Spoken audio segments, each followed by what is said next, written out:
उम्मीद नहीं थी, ऐसी संभावना भी नहीं थी कहीं से भी, लेकिन देवी अहिल्या को ये करना पड़ा। जी हाँ, देवी अहिल्या पूरे मालवा के लोगों से, ग्रामवासियों से माफ़ी मांगेंगी, शर्मिंदा महसूस करेंगी उनके सामने। आखिर क्यों? नमस्कार। देखिए, उस विधाता का दिया हुआ हमें सबसे अच्छा उपहार है हमारा ये जीवन।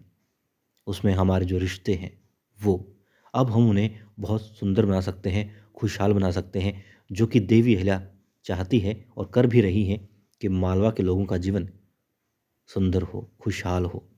और इसके लिए वो मन रखती हैं ऐसा कि किसी को बुरा ना लगे, दिल ऐसा कि किसी को दुख ना हो।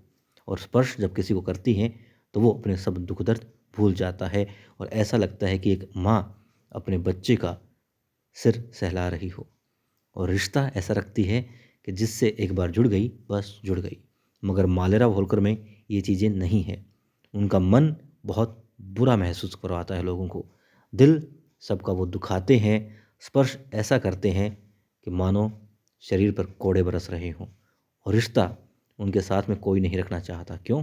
क्योंकि वो मालवा के लोगों को परेशान करते हैं। अब यही वजह है कि देवी अहिल्या को मालवा के लोगों के सामने शर्मिंदगी महसूस होती है। वो शर्मिंदा होती है, माफ़ी मांगती हैं।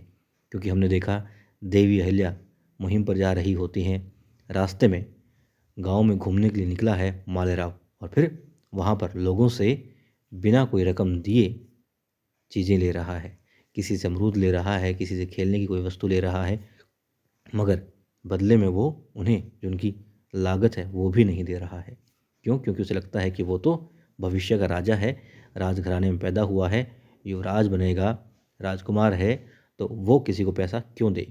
सारी चीज़ें जो भी है मालवा के अंदर वो उनके अधीन है, उनकी निजी संपत्ति है। अब वो एक इंसान पर कोड़े बरसाता है और देवी अहिल्या वहाँ पर आ जाती है। इससे पहले कि उसके शरीर पर कोड़े बरसाए, देवी अहिल्या कोड़ा अपने हाथ में पकड़ लेती है और यहाँ बड़े गुरूर के साथ मालेराव कहता है, ऐसी किसकी हिम्मत हो गई जो हमारा कोड़ा पकड़े।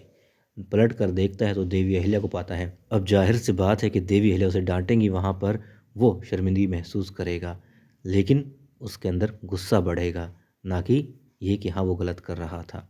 देवी अहिल्या कहेंगी उससे कि माफ़ी मांगो इनसे और जो रकम इन्होंने मांगी है वो दो, क्योंकि देनी चाहिए।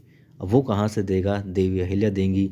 लोग कहेंगे नहीं रानी साहिब आप रहने दीजिए, नहीं चाहिए, मगर वो देंगी। वो माफ़ी भी मांगेंगी, उनकी आंखों में आंसू भी होंगे कि मालेराव देखो कैसा है, इनके बाबा कैसे थे, देवी अहिल्या कैसी है, मल्हार राव सुबेदार जी कैसे हैं, और मगर फिर ये भला इस घर में इस प्रवृत्ति का कैसे पैदा हो गया।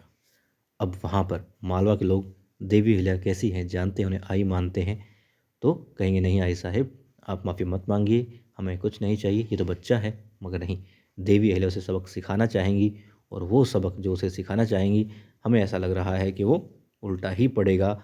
मालेराव का मन दुखी होगा और अंदर से उसके अंदर जो क्रोध है, बदले की भावना है, वो उजागर होगी कि आज तो आई ने इन लोगों को बचा लिया, मगर मैं इनको देख लूँगा, और साथ ही आई तो बस मुझे डांटना ही जानती है।